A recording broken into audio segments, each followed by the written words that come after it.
Tell us about the top 5 high schools in North Carolina. Well, the top 5 high schools in North Carolina, according to U.S. News and World Report, are all schools of choice. And that really mirrors what's happening nationwide. If you look at the national ranking of the top high schools, it's the same deal, is that we have a lot of charter schools at the top, a lot of magnet schools, a lot of alternative schools, but they're all schools of choice for the most part. Now, that doesn't mean that the whole list, of course, is full of just schools of choice, but it does mean that not only in North Carolina, but nationally, that the top high schools are schools where parents get to choose to send their children, whether it be a magnet school, which is the top school in North Carolina, the Philip J. Weaver Center in Guilford County, or a charter school such as Raleigh Charter, which is also up there in the top 5, or an early college at Guilford, which is also at the top 5.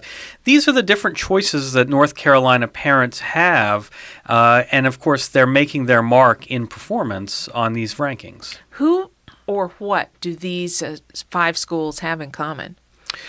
Well, they don't have a whole lot of common, to be honest, except that they're schools of choice. Some are in urban areas, some are in suburban areas, and some are even in distant areas, like Thomas Jefferson Classical, which is in Rutherford County.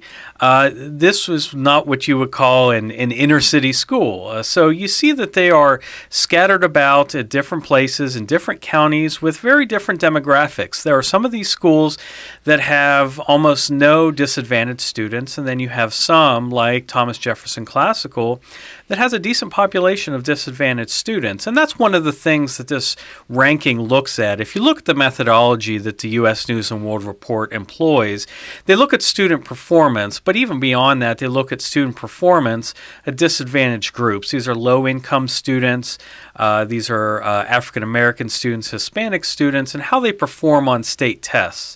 So it's very important that these schools are reaching out to different populations. They provide parents choices in different ways, and they're located in different areas in the state.